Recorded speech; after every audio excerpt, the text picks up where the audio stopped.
Seu chá já tá pronto? Então põe água para ferver e senta aqui comigo para começar mais um Chá com a Laís. O chá escolhido de hoje foi o chá de cúrcuma, porque a gente vai continuar falando sobre a questão de inflamação. Então, nada mais justo do que continuar usando ervas e raízes anti-inflamatórias. Então, a cúrcuma já é muito estudada com relação ao quanto ela é anti-inflamatória e quais são alguns benefícios que ela pode vir a trazer para o nosso organismo. Ela vai ajudar a diminuir muito dores articulares, dores pelo corpo como um todo, ajuda muito na parte digestiva, ela também vai ajudar muito a controlar o açúcar no sangue. Óbvio que aqui a gente tem que pensar sempre na cúrcuma raiz, que ela acaba sendo muito benéfica, né? Comparado à cúrcuma em pó. Até a gente pode vir usar a cúrcuma em pó sim, não vejo nenhum problema, desde que você compre em lugar confiável. Essas cúrcumas que a gente vê por aí de maneira a granel, eu não gosto. Porque eu não sei o nível de contaminação, né? Porque teve muita manipulação. Até às vezes a loja é uma loja confiável, mas a gente não sabe de onde que veio, né, essa cúrcuma. Então, eles podem vir a misturar com outros compostos junto. Então, por isso que tanto, independente do pó que seja, se é o gengibre, se é a cúrcuma, a gente sempre optar pelos pós de maneira o saquinho fechado, né? Não comprar a granel, tá?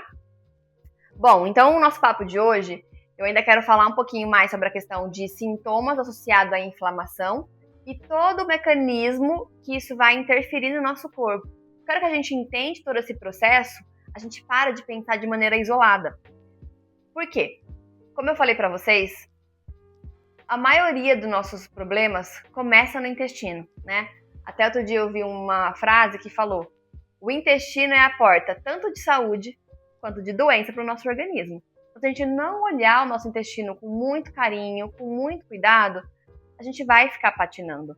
E o intestino, quando ele está inflamado, quando ele tem uma desbiose, que é o que a gente conversou muito no vídeo anterior, então, se você não assistiu, corre lá para assistir, a gente vai cada vez tendo mais dificuldade do corpo conseguir quebrar algumas enzimas, conseguir quebrar alguns alimentos que a gente consome, e aí isso vai cada vez inflamando mais o nosso corpo. Essas toxinas inflamatórias no nosso organismo, elas podem ir para diversas partes do corpo. Elas podem ir, primeiro de tudo, para o sistema nervoso central, e vai diminuir serotonina, que é o neurotransmissor do bem-estar, da disposição, do ânimo. E quando a gente tem uma queda da serotonina, o que é muito comum? A gente ir para alimentos que deem um prazer rápido. Então a gente vai para um doce, para uma bebida alcoólica. Então eu gosto sempre de trazer isso porque todo mundo, alguma vez na vida, já fez dieta. E aí você sabe que tem que parar de comer doce. Você sabe que tem que fazer atividade física. Só que você não consegue. Você não tem energia para isso. Você não tem vontade de parar de comer doce. Quando você vê, você comeu a barra inteira de chocolate e nem percebeu. Mas por quê? Esses alimentos que dão um prazer rápido, eles fazem um pico de produção de serotonina. Então, assim, no mesmo momento que tem uma produção muito alta, tem uma queda. E é por isso que quando a gente cuida do intestino, a gente começa a controlar um pouco melhor esses neurotransmissores. Fora que 80% da serotonina, que é esse neurotransmissor, né, do bem-estar, do prazer, a gente vai produzir aonde? No intestino. Então a gente tem que cuidar muito desses neurotransmissores, porque é eles que vão ajudar a gente conseguir seguir uma dieta a longo prazo, a você ver prazer no que você está fazendo e não virar um sofrimento. E essas citocinas pró-inflamatórias, quando elas vão para o sistema nervoso central, elas vão acabar desequilibrando a questão do neurotransmissor e vai acabar alterando outros neurotransmissores e hormônios. Você fica mais estressada, mais irritada, mais ansiosa. E com a queda da serotonina, você vai ter uma dificuldade em produzir melatonina, que é o hormônio do sono. Quando você não dorme direito, você vai alterar outros dois hormônios, que é a grelina e a leptina, que são os hormônios da fome e da saciedade. No dia seguinte, você fica muito mais compulsiva, você fica beliscando o dia todo. Mas por quê? Os seus hormônios, que eram para estar equilibrados à noite, você não conseguiu equilibrar porque você não dormiu direito.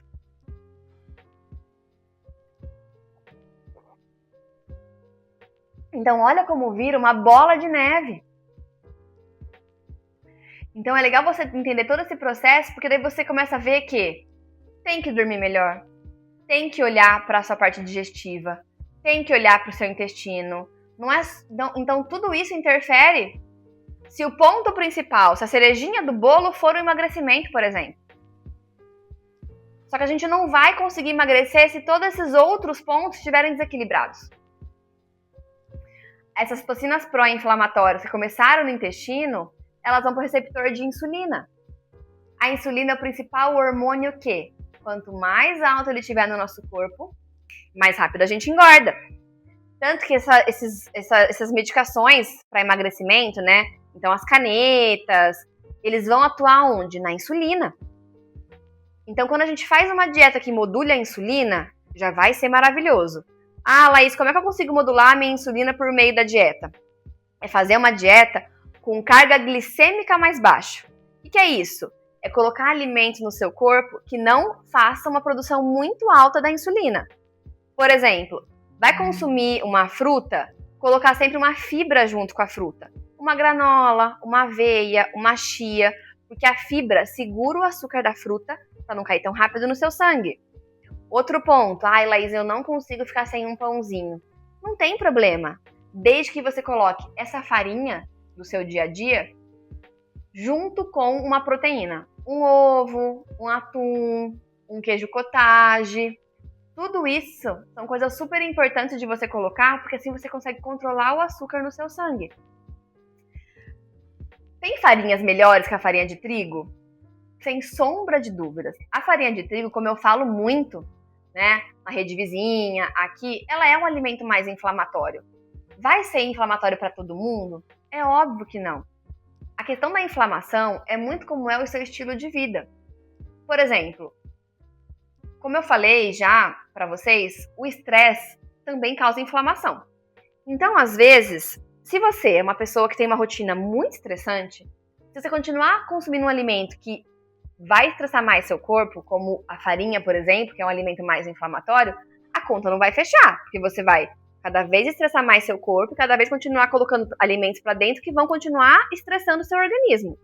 Por isso que a ideia é ter equilíbrio. O que acontece muitas vezes é, por exemplo, uma pessoa vem pro consultório e fala assim: Laís, você acredita que eu fui pra Europa e eu não tive nenhuma dor de estômago? Igual eu tenho aqui no Brasil direto? E eu falei, eu acredito. Primeiro porque a farinha da Europa é diferente da nossa. O glúten de lá é diferente do nosso. E segundo que, quando ela tá na rotina dela, ela tá muito mais estressada. Se ela come muita farinha, a conta não vai fechar. Por isso que, se ela tem uma rotina estressante, ela tem que comer menos farinha pra conta fechar. Se ela tá viajando, tá de férias, ela tá com o estresse dela muito mais baixo. Se ela come um pouco mais de farinha, não vai ter problema. A conta fecha.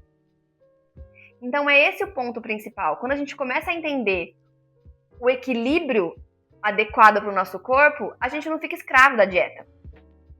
E aí, voltando a falar da farinha, então assim, eu não gosto do trigo, eu acho que quanto mais a gente conseguir evitar do nosso dia a dia, melhor. E então, por isso que, se você gosta de um pãozinho aí de manhã, colocar uma proteína junto para segurar um pouco o açúcar desse trigo, né, para não fazer pico de insulina. Mas você pode vir a usar outras farinhas também, que vão auxiliar a controlar o açúcar no sangue. Por exemplo, farinha de grão de bico, farinha de amêndoa, farinha de aveia. Todas essas são opções muito legais para controlar o açúcar no seu sangue. Então, com isso, você vai conseguir controlar a sua insulina. E é assim que a gente faz uma dieta que vai controlar a carga glicêmica e você consegue comer de tudo. Aí você para de achar que a banana te engordou. Será que foi a banana que me engordou? Ai, Laís, eu preciso de um doce. Eu não consigo ficar sem. Vamos colocar esse doce de maneira estratégica. Vamos colocar esse doce logo depois da refeição. Logo depois do seu almoço. Logo depois do seu jantar. Do que você colocar às 3 horas da tarde de maneira isolada. Por quê? Como tem mais fibra no seu almoço, né? Então você colocou proteína, colocou gordura, colocou azeite, colocou salada.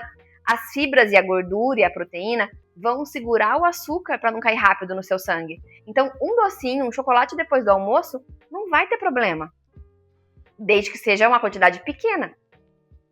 Tem um nutricionista, que eu adoro ele, que é o Luciano Bruno, e ele fala uma frase que eu também sou super